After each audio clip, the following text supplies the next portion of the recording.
Cruise पर मरने के बाद और जी उठने से पहले 3 दिन 3 रात यीशु मसीह कहाँ पर थे? क्या यीशु मसीह कब्र में पड़े रहे? क्या यीशु मसीह स्वर्ग में गए या फिर धरती के नीचे अधोलोक में थे? मत्ती अध्याय 12 उसकी 39 आयत में लिखा, इस युग के बुरे और व्यभिचारी लोग चिन्ह ढूंढते हैं, परंतु योना भविष्यद्वक्ता के चिन्ह को छोड़ कोई और चिन्ह उनको ना दिया जाएगा। योना 3 रात दिन मच्छ के पेट में रहा, वैसे ही मनुष्य का पुत्र 3 रात दिन पृथ्वी के भीतर रहेगा। लोग सोचते हैं कि योना मच्छ के पेट में जिंदा था और उसके पेट में से ही योना ने प्रार्थना की थी। अगर आप ध्यान से बाइबल को पढ़ें तो योना को जब समुद्र में फेंका जाता है तब वो मर जाता है और एक मच्छ उसके शरीर को निगल लेता है और 3 दिन 3 रात उसके शरीर को बचा कर रखता है। इसके बारे में मैंने अलग वीडियो में बताया है जिसका टाइटल है नर्क कहाँ पर है। अगर योना मच्छ के पेट में जिंदा होता तो फिर यीशु मसीह ने जिस चिन्ह के बारे में मत्ती अध्याय 12 में कहा है कि जिस तरह योना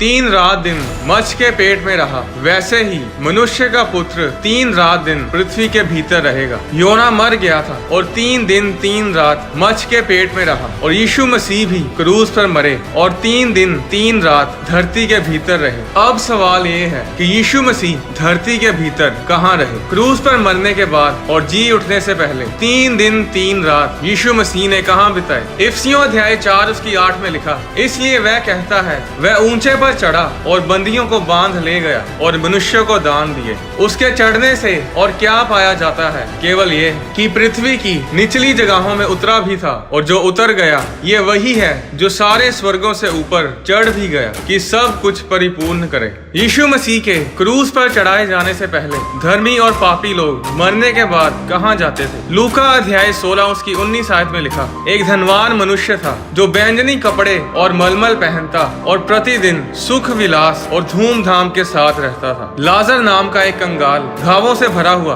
उसकी देवड़ी पर छोड़ दिया जाता था और वह चाहता था कि धनवान की मेज पर की जूठों से अपना पेट भरे, यहाँ तक कि कुत्ते भी आकर उसके घावों को चाटते थे। ऐसा हुआ कि वह कंगाल मर गया और स्वर्ग दूतों ने उसे लेकर अब्राहम की गोद में पहुंचाया। वह धनवान भी मरा और गाड़ा गया और अधोलोक में उसने पीड़ा में पड़े हुए अपनी आंखें उठाई और दूर से अब्राहम की गोद में लाजर को देखा। तब उसने पुकार कर कहा, हे पिता अब्राहम, मुझ पर दया करके लाजर को भेज दे ताकि वह अपनी उंगली का सिरा पानी में भिगोकर मेरी जीभ को ठंडी करे, क्योंकि मैं इस ज्वाला में तड़प रहा हूँ। परंतु अब्राहम ने कहा, हे पुत्र, स्मरण कर कि तू अपने जीवन में अच्छी वस्तुएं ले चुका है और वैसे ही लाजर बुरी वस्तुएं, परंतु अब वह यहाँ शांति पा रहा है और तू तड़प रहा है। इन सब बातों को छोड़ हमारे और तुम्हारे बीच एक भारी खाई ठहराई गई है कि जो यहाँ से उस पार जाना चाहे वे ना जा सकें और ना कोई वहाँ से इस पार हमारे पास आ सके। पुराना नियम इब्रानी भाषा में लिखा गया था और नया नियम यूनानी भाषा में। जो शब्द पुराने नियम में अधोलोक के लिए इस्तेमाल किया गया है वो है शियोल, और जो शब्द नए नियम में अधोलोक के लिए इस्तेमाल किया गया है वो है हेडीस। ये दोनों एक ही जगह है जो धरती के नीचे है। बाइबल बताती है कि सब लोग जो मरते हैं वो हेडीज यानी शियोल में जाते हैं। हेडीज में 2 स्थान हैं, एक वो जहाँ पर अविश्वासी पापी लोग जाते हैं और दूसरी वो जगह है जहाँ पर धर्मी लोग विश्वासी लोग जाते हैं। और इस जगह को बाइबल में पैराडाइज और अब्राहम की गोद भी बोला गया है। ये पैराडाइज वही जगह है जहाँ पर लाजर मरने के बाद गया था, जिसे उस धनवान मनुष्य ने अब्राहम की गोद में बैठा देखा था। ये वही जगह थी जहाँ पर मूसा, अब्राहम, इसहाक, याकूब, दाऊद, ये सब लोग जो यीशु मसीह के क्रूज पे चढ़ाए जाने से पहले परमेश्वर में मरे थे, इन सब की आत्माएं हेडीज के इसी स्थान में मरने के बाद जाती थी। और जो लोग पापी थे, जो अधर्मी थे, जो परमेश्वर की आज्ञाओं को मानते नहीं थे, वे सब हेडीज के उस स्थान में जाते थे जहाँ पर वो धनवान पुरुष था, जहाँ पर आग है, जहाँ कोई सुख नहीं, सिर्फ दुख ही दुख है। कुछ लोग सोचते हैं कि धनवान पुरुष और लाजर की कहानी जो यीशु मसीह ने बताई ये सिर्फ एक दृष्टांत है। ये असल में नहीं है, ये सिर्फ उदाहरण के लिए यीशु मसीह ने लोगों को बताई। पर ऐसा नहीं है। जब यीशु मसीह दृष्टांत देते थे तब उस दृष्टांत में कभी भी किसी का नाम नहीं लेते थे। बीज बोने वाले के दृष्टांत में यीशु ने बीज बोने वाले के नाम का जिक्र नहीं किया। जंगली बीज के दृष्टांत में मत्ती अध्याय 13 उसकी 24 आयत में यीशु ने कहा, स्वर्ग का राज्य उस मनुष्य के समान है जिसने अपने खेत में अच्छा बीज बोया। इसमें भी यीशु मसीह ने मनुष्य के नाम का जिक्र नहीं किया। मत्ती अध्याय 13 उसकी 44 आयत में यीशु ने कहा, स्वर्ग का राज्य खेत में छिपे हुए धन के समान है जिसे किसी मनुष्य ने पाया और छिपा दिया। इस दृष्टांत में भी यीशु मसीह ने किसी का भी नाम जिक्र नहीं किया। बाइबल में 20 से भी ज्यादा दृष्टांत यीशु मसीह ने लोगों को बताए और सिर्फ धनवान मनुष्य और लाजर की उस कहानी में ही यीशु ने नाम का जिक्र किया। ये कोई उदाहरण नहीं थी, ये एक असली घटना थी। ये लाजर वो नहीं था जिसे यीशु मसीह ने जिंदा किया था। ये लाजर यीशु मसीह के आने से कहीं पहले मर गया था और मरने के बाद अब्राहम की गोद में पहुंचा। पुराने नियम में सब विश्वासी जानते थे कि जब लोग मरते हैं तो उनकी आत्मा कहाँ जाती है। उत्पत्ति अध्याय 37 में हम पढ़ते हैं कि यूसुफ के भाई यूसुफ को बेच देते हैं और षड्यंत्र रचकर ये साबित करते हैं कि यूसुफ को किसी जानवर ने फाड़ खाया है। उत्पत्ति 37 उसकी 34 आयत में लिखा, तब याकूब ने अपने वस्त्र फाड़े और कमर में टाट लपेटा और अपने पुत्र के लिए बहुत दिनों तक विलाप करता रहा। उसके सब बेटे बेटियों ने उसको शांति देने का प्रयत्न किया पर उसको शांति ना मिली और वह यही कहता रहा, मैं तो विलाप करता हुआ अपने पुत्र के पास अधोलोक में उतर जाऊंगा। याकूब ये सोच के बैठा था कि उसका पुत्र यूसुफ मर गया है। याकूब जानता था कि मरने के बाद आत्मा शियोल यानी हेडीज में जाती है और हेडीज में दो स्थान हैं, एक पापियों के लिए और दूसरा धर्मियों के लिए। हम सब जानते हैं कि यूसुफ का चरित्र कितना पवित्र था और ये बात उसका पिता भी जानता था। इसलिए उसे मालूम था कि यूसुफ अगर मर गया है तो वो शियोल के उस स्थान में है जिसे पैराडाइज बोलते हैं या फिर जिसे अब्राहम की गोद भी बोलते हैं, जहाँ पर सब धर्मी लोग जाते हैं। और यही वो जगह थी जहाँ पर यीशु मसीह क्रूस पर चढ़ाए जाने के बाद गए थे। पुराने नियम के सब विश्वासी, सब भविष्यद्वक्ता इसी जगह में थे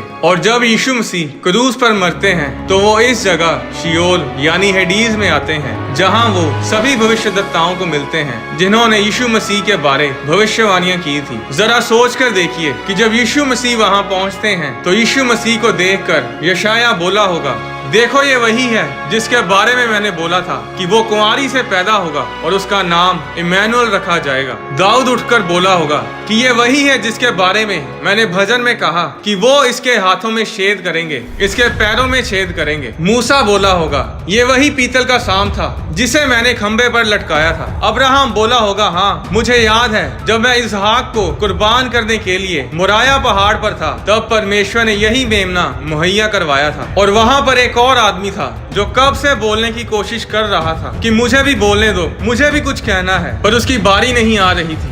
आखिरकार यीशु मसीह बोलते हैं और जो कुछ उन्होंने धरती पर किया वो सब प्रचार करते हैं और जो होने वाला है उसके बारे में बताते हैं। और फिर यीशु मसीह कहते हैं कि चलो अब इस लड़के को बोलने दो जो कब से बोलना चाह रहा है। और वो लड़का लंबी सांस लेता है और बोलता है, मैं वो चोर था जो यीशु मसीह के साथ लटकाया गया था। मेरे पास कोई उम्मीद नहीं थी, मैं शियोल की दूसरी जगह में जाने वाला था। मैंने यीशु के बारे में सुना था कि कैसे वो रोगियों को चंगा करता है, लोगों को आशीषित करता है। मैंने ये भी सुना कि ये पाप क्षमा भी करता है। और जब उन्होंने इसे मेरे साथ क्रूस पर लटकाया तो मैंने उस आखिरी घड़ी में मरते समय प्रार्थना की कि प्रभु मुझे अपने राज्य में याद करना। और जब मैंने अपने पापों से तौबा की तो यीशु ने मुझे बचाया और आज मैं धर्मी लोगों के साथ पैराडाइज में हूँ। यीशु मसीह ने 3 दिन 3 रात धरती के नीचे शियोल यानी हेडीज में प्रचार किया और तीसरे दिन अचानक शियोल के दरवाजों में गड़गड़ाहट की आवाज सुनाई दी और यीशु मसीह मुर्दों में से जी उठते हैं। प्रकाशित वाक्य अध्याय 20 उसकी 14 आयत में लिखा, मृत्यु और अधोलोक आग की झील में डाले गए।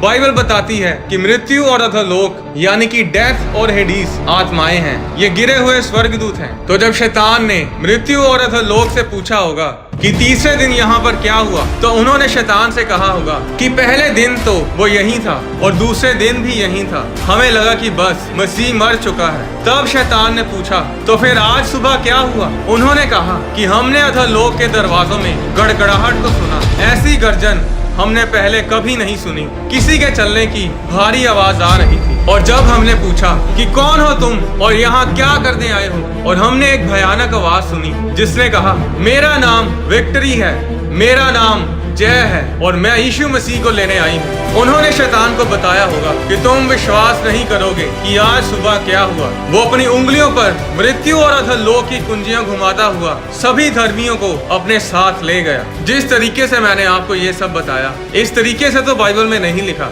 ये बस हम कल्पना ही कर सकते हैं कि उस दिन अधोलोक में क्या कुछ हुआ होगा और शैतान कैसे शर्मिंदा हुआ होगा। पर जो बाइबल बताती है वो ये है कि यीशु मसीह मरने के बाद अधोलोक में गए, जहां उन्होंने सब धर्मी लोगों को प्रचार किया और तीसरे दिन वो मुर्दों में से जी उठे और उन सब धर्मी लोगों को जो शियोल में थे उन्हें अपने साथ तीसरे स्वर्ग में ले गए। 4000 साल तक धर्मी लोग मरने के बाद शियोल यानी हेडीज में जाते रहे हैं, पर यीशु मसीह के क्रूस पर चढ़ाए जाने और मुर्दों में से जी उठने के बाद अब धर्मी लोग शियोल में नहीं जाते, अब वो तीसरे स्वर्ग में जाते हैं, जिसके बारे में 2 कुरिन्थियों अध्याय 12 उसकी 4 आयत में लिखा है। बाइबल में यीशु मसीह ने कहा कि मार्ग और सत्य और जीवन मैं ही हूँ, बिना मेरे द्वारा कोई पिता के पास नहीं पहुँच सकता। अगर आप यीशु मसीह को फॉलो नहीं करते, अगर आपने यीशु मसीह को अपना उद्धारकर्ता ग्रहण नहीं किया है, तो फिर आप जो मर्जी कर लो, आप स्वर्ग कभी नहीं जा पाएंगे। आज लोग मोक्ष पाने के लिए, मुक्ति पाने के लिए बहुत मेहनत करते हैं, पहाड़ों पर जाते हैं, पेड़ों के नीचे बैठकर बहुत साधना करते हैं, पर मुक्ति ऐसे नहीं मिलती। आप अपनी मेहनत से मुक्ति नहीं पा सकते। बाइबल बताती है कि मुक्ति यानी उद्धार फ्री है, इसके लिए आपको मेहनत करने की जरूरत नहीं।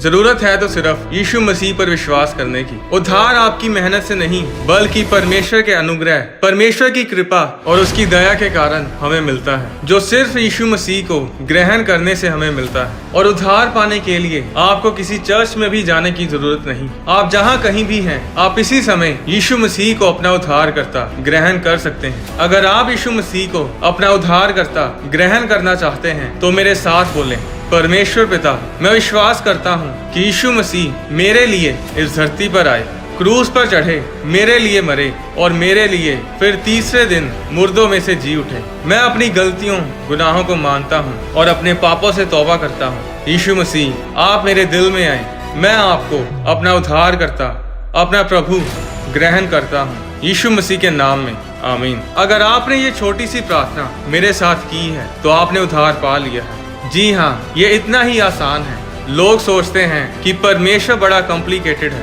पर परमेश्वर बहुत ही सरल है। आज बहुत से लोग परमेश्वर बनना चाहते हैं, पर इस दुनिया का कर्ता, इस दुनिया का बनाने वाला परमेश्वर इंसान बना आपके लिए और मेरे लिए। आज जो कोई यीशु मसीह पर विश्वास करता है वो नाश नहीं होता, बल्कि अनंत जीवन ग्रहण करता है। क्या आप जानते हैं कि आज हर कोई जाने अनजाने में यहोवा परमेश्वर का नाम बोलता है, चाहे वो विश्वासी हो या फिर अन्य जाति। जब परमेश्वर ने इस धरती की सृष्टि की तो परमेश्वर ने किस जगह पर खड़े होकर इस पृथ्वी की सृष्टि की थी? परमेश्वर किस समय धरती पर घूमने आता है? याकूब इंसान होकर परमेश्वर के साथ कैसे लड़ा? आने वाली वीडियोस में मैं आपके साथ बाइबल के गहरे भेदों को शेयर करूंगा। आने वाली कोई भी वीडियो मिस ना करें। परमेश्वर आपको आशीष दे।